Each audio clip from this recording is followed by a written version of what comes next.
Tarehe haikuanza kwa kelele. Ilikuwa asubuhi ya kawaida.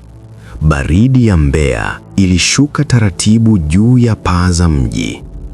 Wafanyakazi wa benki walikuwa njiani kazini. Walinzi wa usiku walikuwa wakimaliza zamu. Lakini ndani ya dakika chache, utulivu wa mji ulipasuka. Benki ilikuwa imevamiwa. Na haikuwa uvamizi wa kawaida, ilikuwa operesheni. Kulingana na simulizi zilizobaki kwenye kumbukumbu za mitaa, tukio hilo halikuwa tukio la ghafla, ni tukio ambalo lilipangwa. Inasemekana siku kadhaa kabla ya tukio, kulikuwa na watu waliokuwa wakionekana karibu na benki wakijifanya wateja. Hakuna aliyewatilia shaka.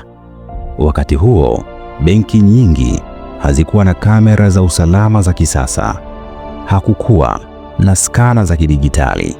Hakukuwa na mifumo ya tahadhari ya kisasa. Kulikuwa na walinzi wawili wa zamu ya usiku na mfumo wa kufuli wa kawaida.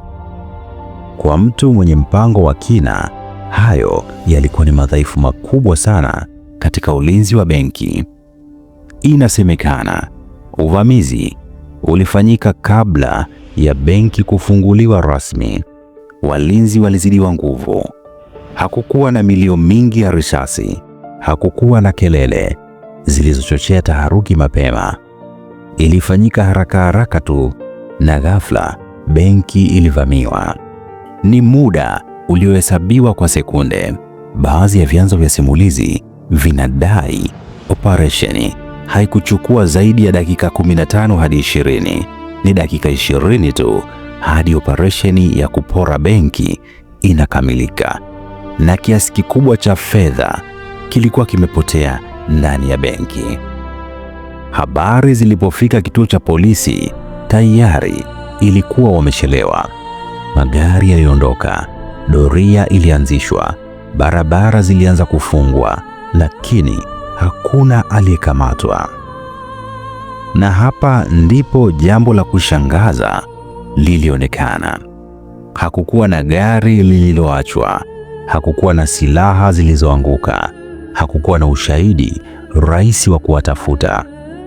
Na kana kwamba waliingia na kutoka kama kivuli ndani ya benki, na jina lililoanza kutajwa tena lilikuwa ni jina moja: Jombi. Kitu kilichowatisha watu zaidi si kiasi cha fedha kilichoibiwa, ilikuwa ni ujasiri wa tukio. Benki ilikuwa ishara ya uthabiti wa mji. Ikiwa benki inaweza kuvamiwa, nani alikuwa salama? Hofu ilitanda. Watu walikusanyika mitaani wakijadili tukio. Wengine walikuwa na hasira, wengine walikuwa na mshangao, wengine walikuwa na hofu na kubaki kimya. Lakini ndani ya hofu hiyo kulikuwa na jambo lingine hatari zaidi. Hadithi zilianza kumjenga kwamba Jombi asingeweza kukamatwa. Wataalamu wa uhalifu baadaye walitaja tukio hilo kama mfano wa upelelezi wa mapungufu ya mfumo, matumizi ya muda kwa usahihi, na uelewa wa saikolojia wa jamii. Operesheni haikuwa tu operesheni ya kuiba, ilikuwa ni operesheni ya Jombi kuonesha uwezo, kuonesha kwamba mfumo unaweza kupenywa. Na pale mfumo unapopata doa la kwanza, imani ya wananchi inaanza kuyumba na mfumo wao. Baada ya tukio hilo, shinikizo liliongezeka. Vyombo vya habari vilianza kuandika kwa uzito. Viongozi wa mkoa walitaka majibu.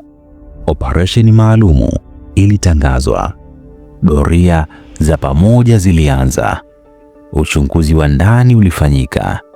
Kulikuwa na hata uvumi wa uwezekano wa mtu wa ndani kumsaidia Jombi kufanikisha haya. Hakuna ushahidi wa wazi uliowekwa hadharani, lakini tuhuma zilianza kuenea. Na pale tuhuma zilipoanza kuenea, imani ndani ya mfumo ukaanza kuyeyuka. Na pale tuhuma zilipoanza kuenea, imani ya mfumo ikaanza kutoweka. Baada ya tukio hilo, benki zilianza kuimarisha ulinzi. Maghala nayo yaliongeza walinzi.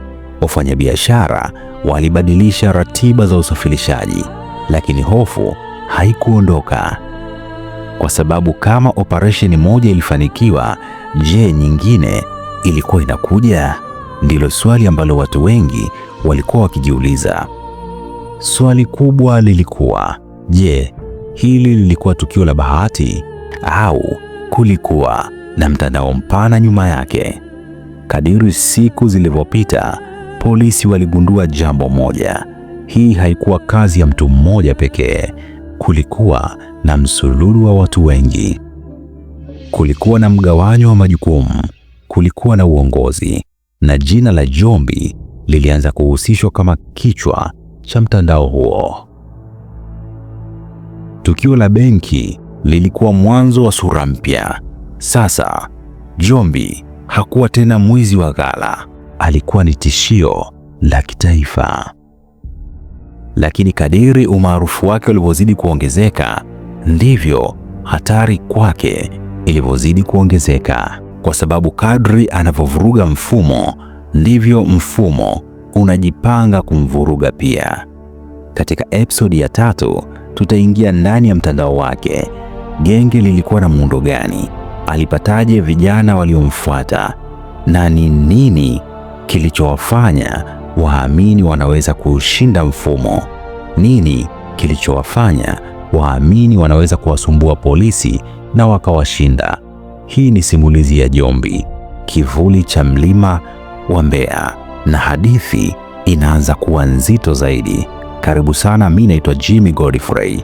Andika episode ya 3 ili nikuletee mwendelezo wa simulizi hii.